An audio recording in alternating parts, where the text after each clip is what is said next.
കുറച്ച് കാത്തു നിൽക്കട്ടെ. ഞാനും കാത്തു നിൽക്കുകയാണ്. അറിയാം, ഉടനെ എത്തും. വീരേന്ദ്രസിംഹൻ സൈന്യാധിപനായി യുദ്ധം ചെയ്യാൻ പുറപ്പെട്ടു വരുന്നത് എന്തിനു വേണ്ടിയാണെന്നറിയാമോ?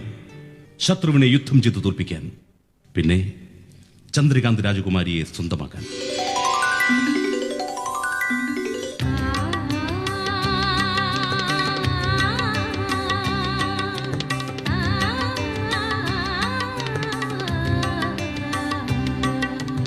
രാജകുമാരി, വീരേന്ദ്ര രാജകുമാരൻ മഹാരാജാവ് ഇങ്ങോട്ട് വരുന്നു.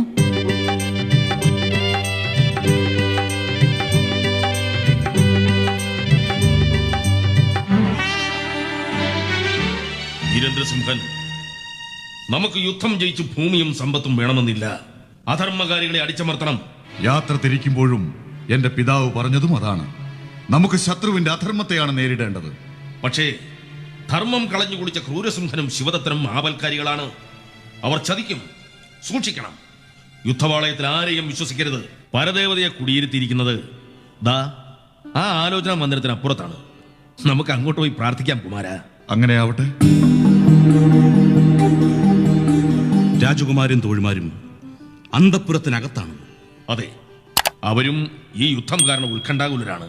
യുദ്ധമല്ലേ, ശത്രുക്കൾ ജയിച്ചാരോ എന്ന് കരുതിയാവും. ശിവദത്തിന്റെ മന്ത്രവാദികൾ കടുത്ത പല പ്രയോഗങ്ങളും ചെയ്യും. രാജകുമാരിയോട് സൂക്ഷിക്കാൻ പറയണം. എല്ലാ ഏർപ്പാടുകളും ചെയ്തിട്ടുണ്ട്. വരൂ, പൂജ തുടങ്ങാൻ സമയമായി. മഹാരാജാവേ. എന്താണ്? എന്തുപറ്റി? മഹാരാജാവേ, നമ്മുടെ ചമ്പയെ ഇവിടെ നിന്നും മറുപടി സന്ദേശവുമായി നവഗഡിലേക്ക് പോയ ചമ്പയെ പിടികൂടി ശിവടത്തരാജൻ തന്റെ വിഷപ്പല്ലികളാൽ കടിച്ചു കീറി കൊന്നിട്ടിരിക്കുന്നു.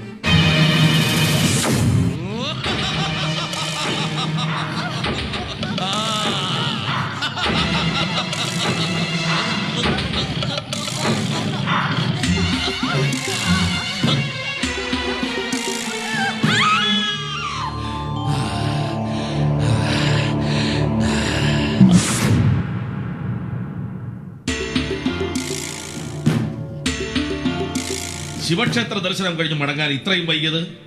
കുമാരി എവിടെ? ചന്ദ്രകാന്ത രാജകുമാരി ഞങ്ങളോടൊപ്പം വന്നില്ല. രാജഗുരു കൂടെ കൊണ്ടുവരാൻ വേണ്ടിയല്ലേ നാം രാജഗുരുവിനെയും മുൻഷിയെയും ഒപ്പമയച്ചത്? ശത്രുക്കൾ പ്രതികാരദാഹത്തോടെ അശ്വസൈന്യങ്ങളുമായി പടയോട്ടം നടത്തുന്ന ഈ സാഹചര്യത്തിൽ നമ്മുടെ മകളെ തനിച്ചാക്കി വന്നത് നീതിക്ക് നിരക്കുന്നതല്ല. ക്ഷേത്ര ദർശനം കഴിഞ്ഞ് ഞങ്ങൾ മടങ്ങിയിട്ട് ഏറെ നേരമായി. എന്നിട്ട് രാജകുമാരി വഴിവക്കിലുള്ള ചമ്പയുടെ വീട്ടിൽ കയറി മകൾ മരണപ്പെട്ടതിൽ ദുഃഖിതയായി കഴിയുന്ന ചമ്പയുടെ അമ്മയെ ആശ്വസിപ്പിക്കാൻ അല്പനേരം അവിടെ കഴിയണമെന്ന് പറഞ്ഞു. ആ കാര്യം നമ്മെ അറിയിച്ചില്ലല്ലോ. പിന്നെ നിങ്ങൾ എന്തിനനുവദിച്ചു? അതുമല്ല, അവിടെ കാത്തുനിന്ന് കുമാരിയെ കൂട്ടിക്കൊണ്ടുവരാമായിരുന്നില്ല നിങ്ങൾക്ക്? തേര് നിർത്തി ഇറങ്ങുമ്പോൾ ഞങ്ങൾ ചോദിച്ചതാണ്. ഞാൻ തനിച്ചു വന്നുകൊള്ളാമെന്ന് കുമാരി പറഞ്ഞു. തന്നെയുമല്ല, ചബലിയുണ്ടല്ലോ. ചബലയേക്കാൾ തന്റേടിയായിരുന്നില്ലേ ചമ്പ? എന്നിട്ട് എന്തുണ്ടായി? എന്റെ മകൾക്ക് വേണ്ടി ശത്രുക്കൾ ഈ വിജയഗഡിൽ വട്ടമിട്ട് പറക്കുമ്പോൾ എനിക്ക് എങ്ങനെ നിങ്ങളുടെ വാക്കുകൾ വിശ്വസിച്ച് കൊട്ടാരത്തിൽ സ്വസ്ഥമായിരിക്കാൻ കഴിയും? രഥമൊരുക്കാൻ പറയൂ. നമ്മുടെ മകളെ കൂട്ടിക്കൊണ്ടുവരാൻ നാം തന്നെ പോകാം. ആവശ്യമില്ല മഹാരാജാവേ. രാജകുമാരി വേണ്ട എന്ന് പറഞ്ഞെങ്കിലും ഞങ്ങൾ അശ്വഹടന്മാരെ കാവലിനായി ഏർപ്പാടാക്കിയിട്ടുണ്ട്. അവർ രാജകുമാരിയെ കൊട്ടാരത്തിലെത്തിക്കും, ഭയപ്പെടണ്ട. മുൻഷി, രാജഗുരു നിങ്ങളുടെ വാക്കുകളും പ്രവൃത്തികളും അവിശ്വസിക്കുന്നതല്ലെന്നാണ്. രാജാവാണെങ്കിലും നാം ഒരു പിതാവാണ്. നമുക്ക് നമ്മുടെ മകളുടെ ഐശ്വര്യ സമ്പൂർണമായ ഭാവിയെക്കുറിച്ചുള്ള സങ്കല്പങ്ങൾ വളരെ വലുതാണ്. ചന്ദ്രകാന്ത നമ്മുടെ പ്രതീക്ഷകളിലെ സ്വർണ്ണ മുത്താണ്. അവളും ചമ്പയെപ്പോലെ.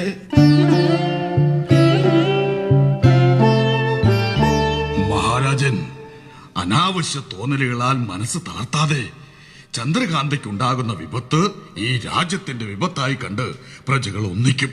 കുമാരിക്ക് ഒന്നും സംഭവിക്കില്ല. ധൈര്യമായിരിക്കൂ. മഹാരാജൻ, മകളെ കുറിച്ചുള്ള അങ്ങയുടെ പ്രതീക്ഷകൾ സബലീകൃതമാകുന്ന മുഹൂർത്തത്തിനായി അങ്ങേപോലെ തന്നെ കാത്തിരിക്കുന്നവരാണ് ഞങ്ങളും. ഇനി എത്രയും പെട്ടെന്ന് നമ്മുടെ മകളെ ധീരനായ ഒരു രാജകുമാരന്റെ കൈകളിൽ ഏൽപ്പിക്കണം. പറയുമ്പോൾ മറ്റൊന്നും തോന്നരുത്. അറിഞ്ഞത് പറയുകയാണ്. ചന്ദ്രകാന്തയ്ക്ക് പറ്റിയ ധീരനെ ചന്ദ്രകാന്ത തന്നെ കണ്ടുപിടിച്ചിട്ടുണ്ട്. നമ്മുടെ മകളോ? അതെ, നമ്മുടെ രാജ്യത്തെ സൈനിക ബലം കൊണ്ട് സഹായിക്കാനെത്തിയ സുരേന്ദ്രസിംഹ മഹാരാജാവിന്റെ മകൻ വീരേന്ദ്രസിംഹ രാജകുമാരൻ. എന്റെ മകൾ ചന്ദ്രകാന്ത ഭാഗ്യവതിയാണ്. അല്ലേ മുൻഷി? അതെ, ഇക്കാര്യം മഹാരാജാവിനോട് പറയാൻ പലവട്ടം ഞങ്ങളോട് പറഞ്ഞതാണ്. അതിന് പറ്റിയൊരു സന്ദർഭം കിട്ടിയില്ല. പറഞ്ഞാൽ പ്രതികരണം എന്തായിരിക്കും എന്നതിലും സംശയമുണ്ടായിരുന്നു. രാജഗുരു, നമുക്ക് വളരെ ഇഷ്ടമാണ് ഈ ബന്ധം. നമ്മെ സഹായിക്കാത്ത വീരേന്ദ്രസിംഹൻ യുദ്ധത്തിൽ ശക്തനും ബുദ്ധിമാനുമാണ്. അതെ മഹാരാജൻ, യുദ്ധതന്ത്രങ്ങൾ അറിയാവുന്ന കഴിവുള്ള ഒരു ധീരനാണ് വീരേന്ദ്രസിംഹൻ. അല്ല, വീരേന്ദ്രസിംഹൻ ധീരനായ യോദ്ധാവല്ല. നിങ്ങൾ ഞാൻ വിജയസിംഹൻ. അനുവാദമില്ലാതെ കടന്നു വന്നത്? അനുവാദം ആവശ്യമില്ലെന്നറിയാവുന്നതുകൊണ്ട്. കാട്ടിലെ വേടച്ചെറുക്കൻ അന്തഃപുരത്തിന്റെ അകത്ത് കിടക്കാൻ അനുവാദം ആവശ്യമില്ലെന്നോ? വളർന്നത് കാട്ടിലെ മരച്ചിലകൾക്കിടയിലാണെങ്കിലും ജന്മം കുറിച്ചത് അന്തഃപുരത്തിന്റെ ഇടനാഴിൽ വെച്ചാണ് മഹാരാജാവേ. നിർത്തോ, അതൊന്നും നമുക്കറിയേണ്ട. എന്താണ് ആഗമനോദ്ദേശം എന്ന് പറയൂ. പറയാം, എല്ലാം പറയാം. അതിനാണ് ഞാൻ വന്നത്. പറഞ്ഞിട്ടേ ഈ വിജയസിംഹൻ പോകൂ. കാവൽക്കാരെ വിളിച്ച് ഈ ക്ഷണം തന്നെ തടവറയ്ക്കുള്ളിൽ അടയ്ക്കും മുമ്പേ വന്ന കാര്യം പറയൂ. കൊട്ടാരം കാവൽക്കാർക്ക് ഞാൻ കാവലേർപ്പെടുത്തിയിട്ടാണ് അകത്തേക്ക് വന്നത്. വിജയസിംഹൻ വിജയിച്ചു വരാനാണ് എന്റെ അമ്മ എനിക്ക് വിജയസിംഹൻ എന്ന പേര് തന്നെ നൽകിയത്. എന്റെ അമ്മയെ അറിയില്ലേ വിജയഘട്ടിലെ രാജാതിരാജന്? രാജ്യാതിർത്തിയിൽ അധിവസിക്കുന്ന എല്ലാ അമ്മമാരെയും നാം പ്രത്യേകം അറിയണമെന്നില്ല. പക്ഷേ അവരെല്ലാം എന്റെ പ്രിയപ്പെട്ട പ്രജകളാണ്. വിജയസിംഹന്റെ അമ്മയും അവരിൽ ഒരാളല്ലേ? അല്ല. എന്തുകൊണ്ട്? പലതുകൊണ്ടും. ആ അപൂർവ സവിശേഷതകളുടെ അമ്മ ആരാണ്? എന്റെ പ്രിയപ്പെട്ട അമ്മ ചന്ദ്രമതി ദേവി. ചന്ദ്രമതി എന്ന കൊട്ടാരം നർത്തകിയെ അറിയില്ലേ അങ്ങക്ക്?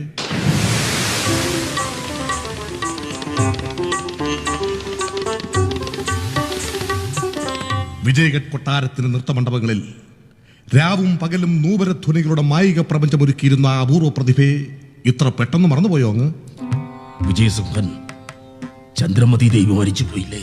ഇല്ല മഹാരാജൻ, ജീവിച്ചിരിക്കുന്നു. എന്നെ പ്രസവിച്ച നിമിഷം എന്റെ അമ്മയൊരു ശവരം ചെയ്തിട്ടുണ്ട്. അത് നിറവേറ്റാനാണ് ഞാൻ ഇപ്പോൾ വന്നത്. പക്ഷേ ഇപ്പോൾ എനിക്ക് തോന്നുന്നു എന്റെ നിയോഗം എന്റെ അമ്മയുടെ മുന്നിൽ വെച്ച് തന്നെ ആവാമെന്ന്.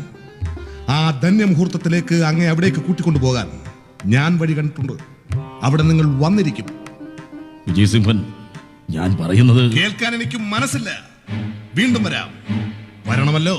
മഹാരാജാവേ, ചന്ദ്രകാന്ത രാജകുമാരിയെയും ചപലയെയും ശത്രുഭടന്മാർ പിടിച്ചു കെട്ടിക്കൊണ്ട് പോയി. ധിക്കാരി, കടന്നുപോ.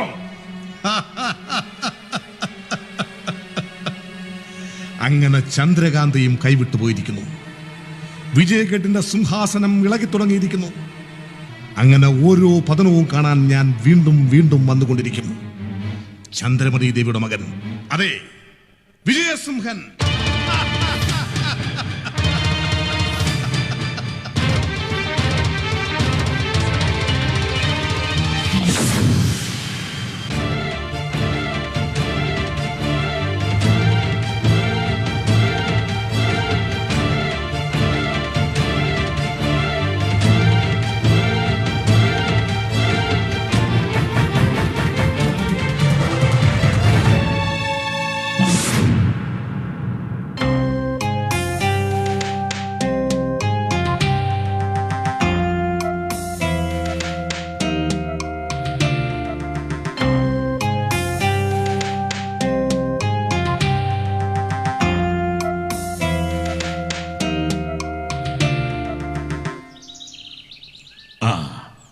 ഇനി ഒരാഴ്ച കഴിഞ്ഞ് വന്നാ മതി.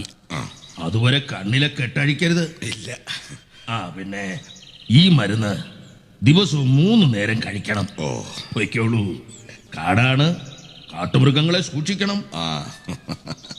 അല്ല, ഇത് വാങ്ങണം ബാബാ സാഹിബ്. വാങ്ങാം, രോഗം മാറട്ടെ.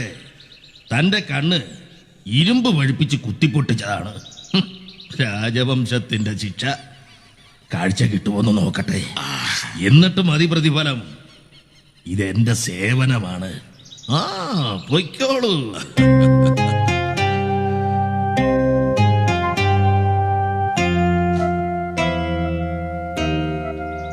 വിജയനെ കാണുന്നില്ലല്ലോ. എന്തേ അവൻ ഇത്രത്തോളം വൈകുന്നു? അവന്റെ കുതിര അവന് സ്നേഹിതനെ പോലെയാണ്. എവിടെയൊക്കെ കൊണ്ടുപോകും, എപ്പോ കൊണ്ടുവരും എന്നൊന്നും പറയാൻ പറ്റില്ല. ചന്ദ്രമതി ഭയപ്പെടണ്ട, ഞാൻ ഉടനെ വരാം. ഇനി ആരെങ്കിലും വന്നാ നാളെ വരാൻ പറയൂ.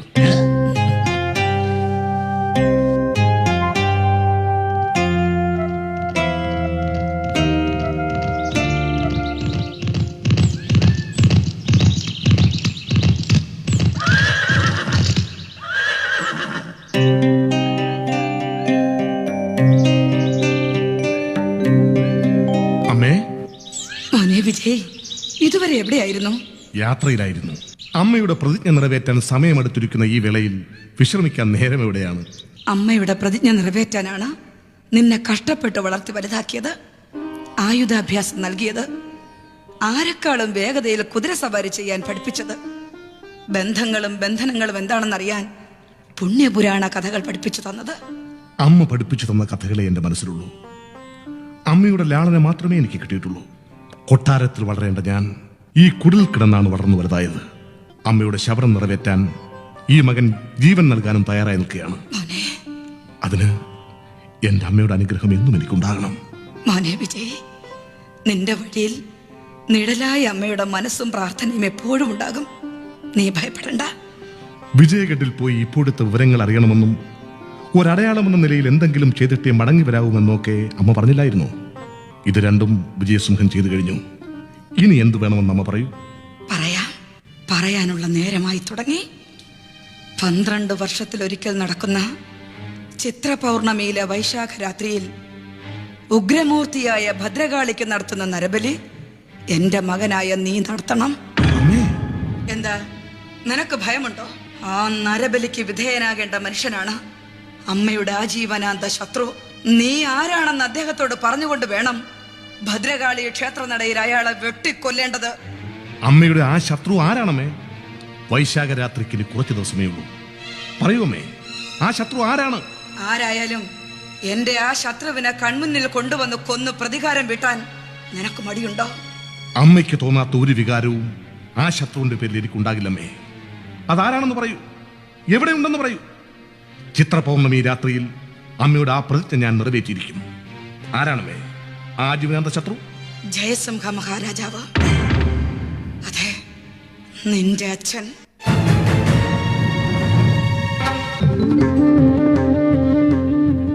ജയസിംഹ മഹാരാജാവ് എന്റെ അച്ഛൻ. ഇതിനായിരുന്നോ അമ്മ എന്നെ കൂടെ കൂടെ വിജയഘട്ടിലേക്ക് അയക്കുകയും അവിടുത്തെ കാര്യങ്ങൾ അറിഞ്ഞു വരാൻ ഏൽപ്പിക്കുകയും ചെയ്തത്? എന്താ, പിതാവാണെന്നറിഞ്ഞപ്പോ എന്റെ മകന് പ്രതിജ്ഞയിൽ നിന്ന് പിന്മാറാൻ തോന്നുന്നുണ്ടോ? ഇല്ലമ്മേ, എനിക്ക് ജന്മം നൽകി എന്നെ വളർത്തി വലുതാക്കിയ എന്റെ അമ്മയേക്കാൾ വലുതല്ല ഈ വിജയസിംഹന് ഈ ലോകത്ത് മറ്റൊന്നും. ആ ഒരു മുഹൂർത്തത്തിന് വേണ്ടി മാത്രമാ മോനെ ഈ അമ്മ വർഷങ്ങളായി കാത്തിരിക്കുന്നത്. അമ്മ സഹിച്ച ത്യാഗത്തിന്, ഒഴുക്കിയ കണ്ണീരിന്, മാതൃത്വം ചുരന്നു നൽകിയ സ്നേഹലാളനകൾക്ക്, വിജയഘട്ടിനെ മറക്കാതിരിക്കാൻ എനിക്ക് വിജയസിംഹൻ എന്ന് പേര് നൽകി വളർത്തി വലുതാക്കിയതിന് അമ്മയുടെ തിരുമുമ്പിൽ ഞാൻ മറ്റൊരു കാണിക്ക വയ്ക്കുന്നു. രചകൻ, എന്താ മോനെ നീ പറഞ്ഞ കാണിക്ക? അച്ഛനെ തേടി നടന്ന എന്റെ വേദനയ്ക്ക് പകരമായി മകളെ തേടി വേദനിച്ച് അമ്മയുടെ ശത്രു ഇവിടെ എത്തും, എന്റെ അമ്മയുടെ കാൽ കീഴിലെത്തും. അതിനുവേണ്ടി ഞാൻ കൊണ്ടുവന്നതാണ് ഈ കാണിക്ക.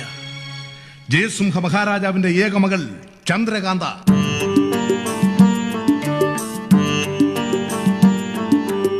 ചന്ദ്രകാന്ത പ്രേമഗാന ഗംഗ ദേവരാഗ ഗംഗ.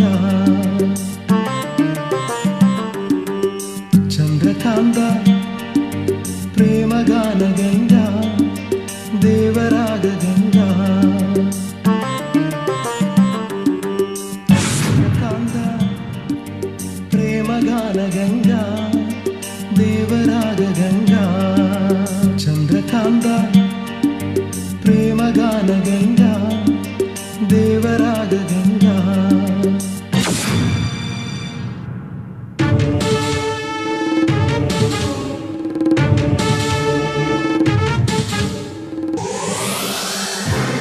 കൊട്ടാരത്തിനകത്ത് ജാഗ്രതയോട് നിൽക്കേണ്ട നിങ്ങൾ പുറത്തെന്തെടുക്കുകയായിരുന്നു? മാന്ത്രിക വിദ്യ കൊണ്ട് ചന്ദ്രകാന്തെ തട്ടിയെടുക്കാൻ പോയ ആ ബദരീനാഥിനെ പ്രതീക്ഷിച്ച് നിൽക്കുകയായിരുന്നു. സംശയം വേണ്ട, ബദരീനാഥ് ചന്ദ്രകാന്തയെ ഉടനെ കൊണ്ടുവന്നിരിക്കും. കാരണം ബദരീനാഥിനെ പോലെ മാന്ത്രിക വിദ്യയിൽ അഗ്രഗണ്യൻ വിജയഘട്ടിലോ നവഘട്ടിലോ ജനിച്ചിട്ടില്ല. ആ വിശ്വാസം ഞങ്ങൾക്കുണ്ട്. നമ്മുടെ അന്തപുരത്തിൽ സുഗന്ധദ്രവ്യങ്ങളും നറുമണം പരത്തുന്ന പുഷ്പങ്ങളും കൊണ്ട് മണിയറ ഒരുക്കണം. ഒരുക്കാം കുമാര. ഈ രാത്രിയിൽ ക്രൂരസിംഹനൊപ്പം ചന്ദ്രകാന്തയും ഉണ്ടായിരിക്കണം. ഉണ്ടായിരിക്കും. ചന്ദ്രകാന്തയെ നമ്മുടേത് മാത്രമായി കിട്ടുന്ന മുഹൂർത്തത്തിന് ഇനി വിനാഴികകൾ മാത്രമേ ഉള്ളൂ. നമ്മുടെ മനസ്സിലിപ്പോൾ ഉത്സാഹത്തിമിർപ്പിന്റെ ആഘോഷങ്ങൾ അരങ്ങേറുകയാണ്. ഈ വേള മധുരോദാരമാക്കാൻ മധുശകങ്ങൾ പാനം ചെയ്ത് നിങ്ങളും ആഘോഷിക്കൂ. ഇന്ന് നമുക്ക് സന്തോഷത്തിന്റെ സുദിനമാണ്. ക്രൂരസിംഹകുമാരൻ വിജയിക്കട്ടെ. ചന്ദ്രകാന്തയെ തട്ടിയെടുക്കാൻ വിജയഘട്ടിലേക്ക് പോയ മഹാമാന്ത്രികനായ ബദരീനാഥിന്റെ സന്ദേശമുണ്ട്. എന്താണ്? ബദരീനാഥ് ഒരുക്കിയ എല്ലാ വലയങ്ങളും ഭേദിച്ച് ചന്ദ്രകാന്തയെ മറ്റാരോ തട്ടിക്കൊണ്ടു പോയിരിക്കുന്നു. എന്ത്? ബദരീനാഥിന്റെ മാന്ത്രിക വലയം ഭേദിക്കാൻ ശേഷിയുള്ള മാന്ത്രികൻ ആരാണ്? വീരേന്ദ്രസിംഹനോ തേജസിംഹനോ? ഇവർ രണ്ടുമല്ല, അതിർത്തി വനത്തിലെ ഗോത്രവർഗക്കാർക്കിടയിൽ താമസിക്കുന്ന ഏതോ ഒരു കാട്ടുചെറുക്കൻ. എന്ത് വിഡ്ഢിത്തമാണ് നീ പറയുന്നത്? ബദരീനാഥിനെ തോൽപ്പിക്കാൻ കാട്ടിൽ വസിക്കുന്ന ഒരു ഗോത്രവർഗക്കാരനോ? അതെ, ശത്രുപക്ഷത്തോടുള്ള നിങ്ങളുടെ ബുദ്ധി സാമർഥ്യം അപാരം തന്നെ. പക്ഷെ നിങ്ങൾ ലക്ഷ്യമിടുന്നത് ഒന്ന്, പുറത്ത് സംഭവിക്കുന്നത് മറ്റൊന്ന്. അവൻ ആരായാലും നിങ്ങളെയൊക്കെ വിഡ്ഢികളാക്കിയിരിക്കുകയാണ്. മഹാരാജാവിന് ഉത്കണ്ഠ കൂടുതലാണെന്ന് തോന്നുന്നു. എങ്ങനെ ഉത്കണ്ഠപ്പെടാതിരിക്കും? ചന്ദ്രകാന്തം നമ്മുടെ കൈക്കുമ്പിളിൽ എത്തുമെന്ന് ഉറപ്പായിട്ടും നഷ്ടപ്പെട്ടത് നമുക്ക് സഹിക്കാൻ കഴിയുന്നില്ല. താങ്കൾ സമാധാനമായിരിക്കെ. ചന്ദ്രകാന്തയെ മാത്രമല്ല, വിജയഗഡിന്റെ കിരീടം പോലും ഞാൻ അങ്ങയുടെ മുമ്പിൽ കാഴ്ചവെക്കും. ക്രൂരസിംഹന്റെ വാക്സാമർത്ഥ്യത്തിൽ നമുക്ക് വിശ്വാസമില്ല, കർമ്മത്തിലാണ് വിശ്വാസം. ആരെവിടെ ഒളിപ്പിച്ചാലും ശരി, ചന്ദ്രകാന്തയെ നമുക്ക് ഉടൻ കിട്ടണം. മഹാരാജൻ, ചന്ദ്രകാന്തയെ മോചിപ്പിച്ചു കൊണ്ടുപോയ വിജയസിംഹൻ ജയസിംഹ മഹാരാജാവിന്റെ ആരോരും അറിയാത്ത പുത്രനാണ്. എന്ത്? ജയസിംഹ മഹാരാജാവിന് ഇങ്ങനെ ഒരു പുത്രനോ? ക്രൂരസിംഹൻ ആര് തന്നെ ആയാലും നമുക്കതൊരു പ്രശ്നമല്ല. വിജയഗഡിന്റെ അതിർത്തിയിലേക്ക് പടനയിക്കൂ. 1000 ശിരസുകൾ അറുത്തിട്ട് ഒരു രക്തപ്പുഴ ഒഴുക്കിയിട്ടാണെങ്കിലും ഇന്നത്തെ സൂര്യൻ അസ്തമിക്കുന്നതിന് മുമ്പ് ചന്ദ്രകാന്തയെ നമ്മുടെ കൈകളിൽ എത്തിച്ചിരിക്കണം. ശരി മഹാരാജൻ. പോകൂ.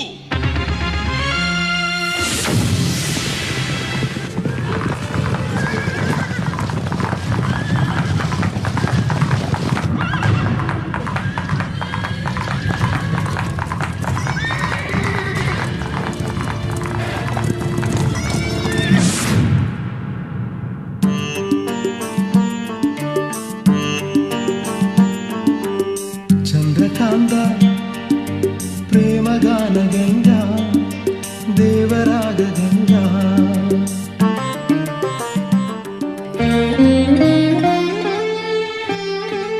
ഒരിക്കലും മറക്കാനാവാത്ത സ്നേഹമയിയായ ഈ അമ്മ എന്നും ഞങ്ങളുടെ മനസ്സുകളിൽ നിറഞ്ഞു നിൽക്കും. ഈ സമാഗമം മറക്കാനാവാത്തൊരനുഭവമായിരിക്കും അമ്മേ ഞങ്ങൾക്ക്. ശത്രുക്കളെ പോലെ പിടിച്ചുകൊണ്ടു വന്നവരെ അതിഥികളെ പോലെ സൽക്കരിക്കുക, ഈ മാതൃത്വത്തെ ഞങ്ങൾ ആദരവോടെ ബഹുമാനിക്കുന്നു. അതിനുമപ്പുറം സന്മനസിന്റെ ഈ ദേവതയെ, പരിശുദ്ധയായ ഈ അമ്മയെ ഞങ്ങളോടൊപ്പം വിജയഗഡിലെ ജനങ്ങൾ എന്നും വാഴ്ത്തും. ഈ സമാഗമം നന്മയിൽ കലാശിക്കണമെന്നേ എനിക്ക് ആഗ്രഹമുള്ളൂ.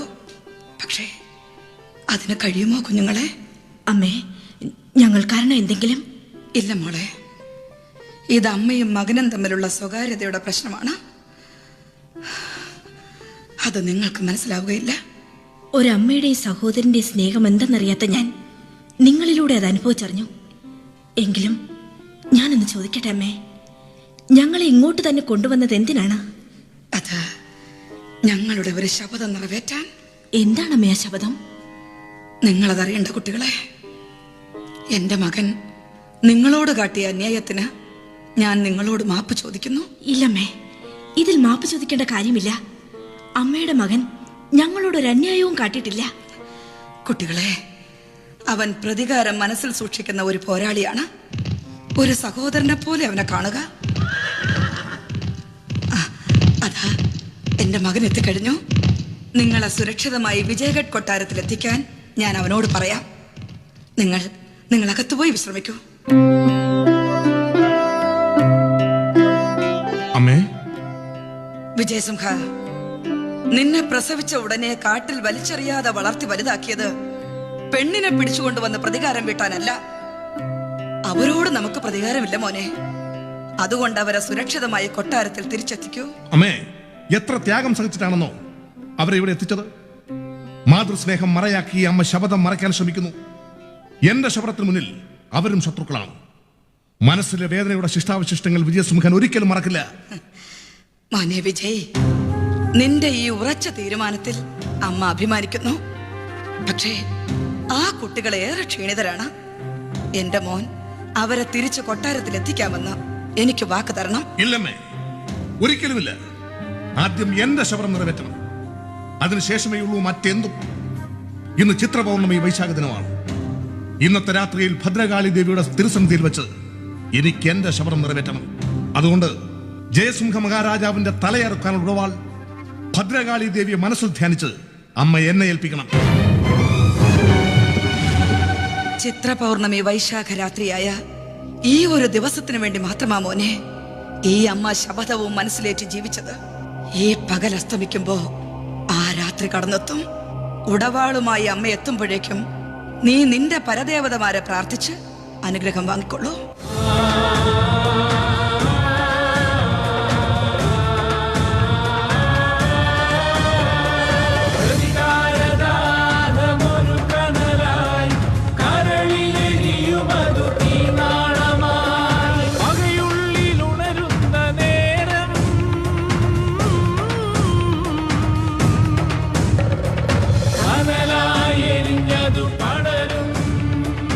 ഇതാ ഈ ഉടവാള് കൊണ്ട് തന്നെ വേണം നീ അമ്മയുടെ പ്രതിജ്ഞ നിറവേറ്റാൻ.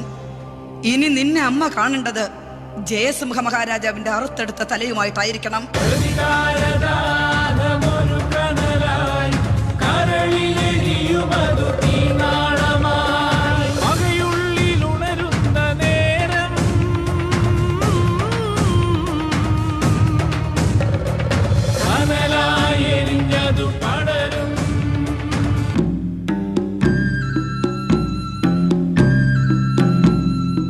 ബാബാ സാഹിബ്, ബാബാ സാഹിബ്. അല്ല, ഇതാര്? എന്നും കൂടെ വരാറുണ്ടായിരുന്ന ഭാര്യ എവിടെ പോയി? ഇന്ന് വരണ്ട എന്ന് ഞാൻ പറഞ്ഞു. ബാബാ സാഹിബിനെ കാണാൻ ഞാൻ തനിച്ചു പോകാമെന്ന്. ഒരു ധൈര്യത്തിന് പരീക്ഷണത്തിനായി തനിച്ചു പോന്നു. നന്നായി. എനിക്കിപ്പോ കാഴ്ച കുറേശ്ശെ ഉണ്ട് ബാബാ സാഹിബ്. അതുകൊണ്ടാണല്ലോ കഴിഞ്ഞ ആഴ്ച വരെ ഭാര്യയുടെ കൈ പിടിച്ചു കൊണ്ടുവന്ന താങ്കള് ഇന്ന് തനിച്ചു വന്നത്. ഇങ്ങനെ എനിക്ക് കാഴ്ച തിരിച്ചു കിട്ടുമെന്ന് ഞാൻ സ്വപ്നത്തിൽ കൂടി കരുതിയില്ല ബാബാ സാഹിബ്. ഒക്കെ ദൈവത്തിന്റെ കാരുണ്യം. ദൈവം മാത്രമല്ല, ബാബാ സാഹിബിന്റെ കഴിവ് കൂടി കാണും എന്റെ കാഴ്ച ഇത്രയെങ്കിലും തിരിച്ചു കിട്ടിയത്. ഇനി ഞാനൊരു മരുന്ന് ഒഴിച്ചു തരാം.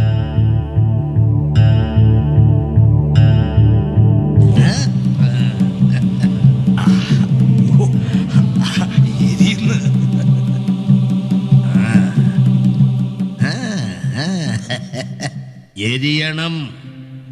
എരിവ് പൂർണ്ണമായി തീരുമ്പോ താങ്കളുടെ കാഴ്ച ശക്തി തിരിച്ചു കിട്ടും. എന്നെ ചികിത്സിച്ചതിന് അങ്ങേക്ക് ഒന്നും തരാൻ കഴിഞ്ഞിട്ടില്ല.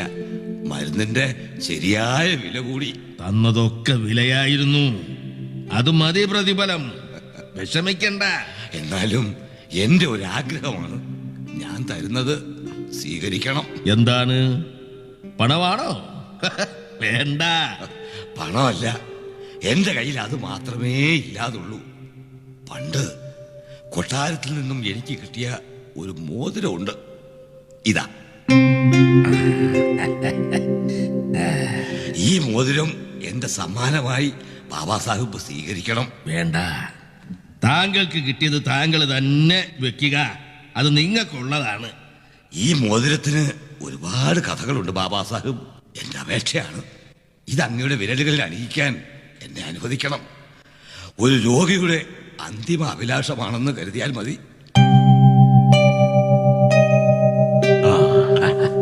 ഇനി താങ്കൾ അകത്തിരുന്ന് വിശ്രമിച്ചോളൂ. ചിലപ്പോ അല്പം കഴിയുമ്പോ താങ്കൾക്ക് കാഴ്ചശക്തി പൂർണ്ണമായി തിരിച്ചു കിട്ടിയെന്നിരിക്കും.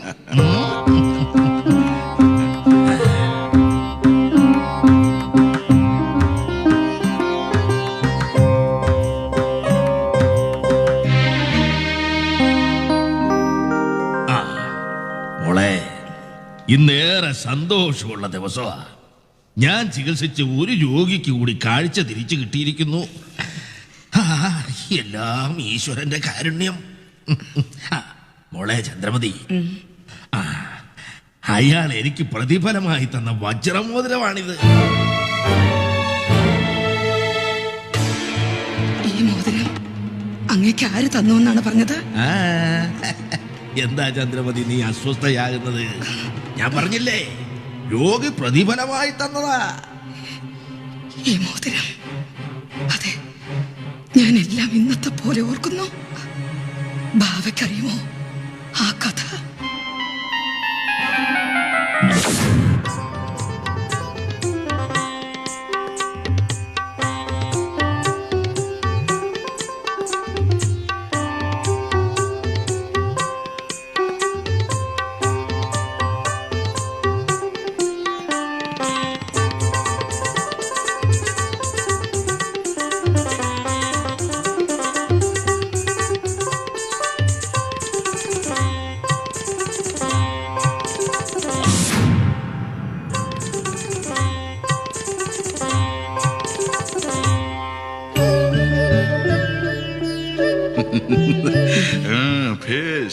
വളരെ നന്നായിരിക്കുന്നു.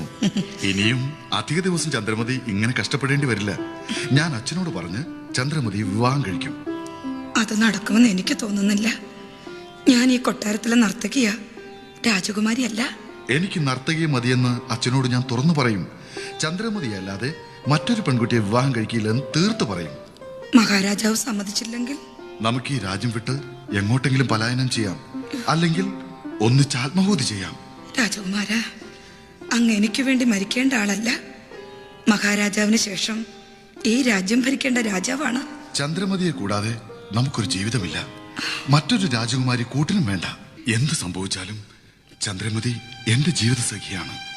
നീ പ്രസവിക്കുന്ന കുഞ്ഞിനെ എന്റെ കുഞ്ഞായി വളർത്തി വിജയഗഡിലെ രാജകുമാരനാക്കും. മഹാരാജാവ് അനുവദിച്ചില്ലെങ്കിൽ ഞാൻ അച്ഛനില്ലാത്ത കുഞ്ഞിനെ പ്രസവിക്കേണ്ടി വരും. എന്നെ ഈ കൊട്ടാരത്തിൽ നിന്നും നാട്ടിൽ നിന്നും അടിച്ചു പുറത്താക്കും. എന്റെ അച്ഛനും രണ്ടാനമ്മയും എന്നെ വെറുക്കും.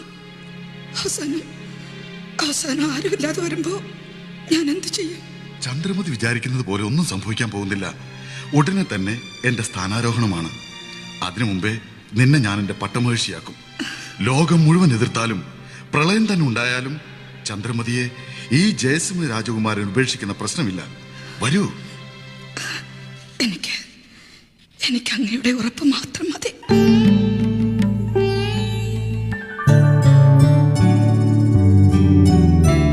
ജയസിംഹൻ, എന്താണിത്? കൊട്ടാരം നർത്തകിയുമായി ഈ സമയത്ത് നിന്നെ മട്ടുപ്പാവിൽ ഇങ്ങനെ കാണുന്നത് നമ്മുടെ രാജവംശത്തിന് ചേർന്നതാണോ? പരസ്പരം സ്നേഹമുണ്ടെങ്കിൽ അത് ഏത് വംശത്തിനും ചേർച്ചക്കുറവാവില്ല. നീ വിശദീകരിച്ചു കൊണ്ടുവരുന്നത് പറയൂ, നമ്മോട് തുറന്നു പറയൂ. ഞാൻ ഈ നിൽക്കുന്ന ചന്ദ്രമതിയെ അളവറ്റ് സ്നേഹിക്കുന്നു. സ്നേഹം ഒരു തെറ്റാണെന്ന് സമർത്ഥിക്കാനാവുമോ എന്റെ പിതാവിന്? സ്നേഹം ഒരു തെറ്റല്ല. പക്ഷേ ഈ പക്ഷേയിൽ ഒന്നിലധികം അർത്ഥങ്ങൾ ഒളിഞ്ഞിരിപ്പില്ലേ? ഉണ്ട്. നിനക്ക് അയൽ രാജ്യത്തെ ഗജേന്ദ്ര സിംഹന്റെ ഏക മകൾ യമുന റാണിയെ വിവാഹം ഉറപ്പിച്ചിരിക്കുകയാണ്. നാളെ പ്രഭാതത്തിൽ നീ യമുനയെ കാണാൻ അവരുടെ കൊട്ടാരത്തിലേക്ക് പുറപ്പെട്ടിരിക്കണം. ക്ഷമിക്കണം, ഞാൻ വിവാഹം കഴിക്കുമെങ്കിൽ അത് ചന്ദ്രമതിയെ മാത്രമായിരിക്കും. നീ രാജാവിന്റെ മകനാണെങ്കിലും ഞാനാണ് രാജാവ്. രാജാധികാരം പലതിനു വേണ്ടിയും എടുത്തുപയോഗിക്കാമെന്ന് നമ്മുടെ മകൻ മറന്നുപോകുന്നു. ആ അധികാരം ഉപയോഗിച്ച് യമുനയെ എന്റെ മേൽ കെട്ടിവെക്കുമെങ്കിൽ ഈ രണ്ട് ജീവിതങ്ങൾ കൊട്ടാരത്തിനകത്തോ പുറത്തോ വാടിക്കരിഞ്ഞു കിടക്കുന്നത് എന്റെ അച്ഛന് കാണേണ്ടി വരും. ജയസിംഹന് ഇതല്ലാതെ മറ്റൊന്നും പറയാനില്ല, പറയാനാവില്ല. ചന്ദ്രമതിക്കും മറ്റൊരു അഭിപ്രായം ഉണ്ടാവില്ല, അല്ലേ? ഇല്ല മഹാരാജൻ, ഞങ്ങൾ അത്രത്തോളം അടുത്തു പോയി. എന്നെ രാജകുമാരനെ ഉപേക്ഷിച്ച ഞാൻ പിന്നെ കാര്യം പറയുമ്പോ കണ്ണീരും കരച്ചിലും ഒന്നും നാം ഇഷ്ടപ്പെടുന്നില്ല. പറയൂ, തുറന്നു പറയൂ നമ്മോട്. അങ്ങയുടെ മകനിൽ നിന്നും ഞാൻ ഗർഭിണിയാണ്. അതെ അച്ഛാ, ഞങ്ങൾക്കിനി അകലാൻ കഴിയില്ല. നമുക്ക് ഒരു മകനെ അനന്തരാവകാശിയായിട്ടുള്ളൂ. അവന്റെ ആഗ്രഹമാണ് നമ്മുടെയും ആഗ്രഹം. നിങ്ങളുടെ വിവാഹത്തിന് നാം സമ്മതിച്ചിരിക്കുന്നു.